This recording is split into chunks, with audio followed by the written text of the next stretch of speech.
তো প্রথম প্রশ্ন হলো কেন এক্সট্রিম 125R। তো বন্ধুরা, আমি যখন বাইক কিনবো ভেবেছিলাম তখন আমার হাতে মোট তিনটে অপশান ছিল। প্রথম হলো হন্ডা সিবি 125, দেন ছিল হন্ডা শাইন 125, আর ছিল এই এক্সট্রিম 125R। তো যখন আমার একটা বন্ধুর এক্সট্রিম 125R ছিল এবং এর যে ইঞ্জিন অনেকটা স্মুথ এবং আমি চালিয়ে বুঝতে পারলাম যেটা হন্ডার লেভেলের রিফাইনমেন্ট রয়েছে। তো সেকেন্ড কোয়েশ্চেন হলো এর মাইলেজ কত।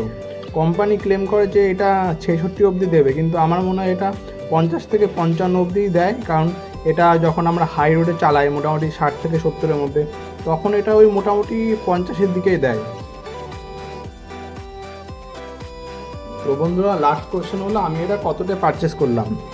আমি এটা আমাদের নৈহাটি শোরুম থেকে এটা 1,20,000-তে পেয়ে গেছি, এবং আর এটা হলো সিঙ্গেল চ্যানেল এবিএস মডেল। এবং তোমরা যদি ডুয়েল চ্যানেল এবিএস মানে 2026-এর মডেলটা কিনতে চাও, যেটা হলো ডুয়েল চ্যানেল এবিএস প্লাস রয়েছে তোমার ক্রুজ কন্ট্রোল এবং ড্রাইভিং মোডও রয়েছে, মানে রাইডিং মোড, সেটা তুমি 1,28,000 থেকে 1,30,000-র মধ্যে পেয়ে যাবে।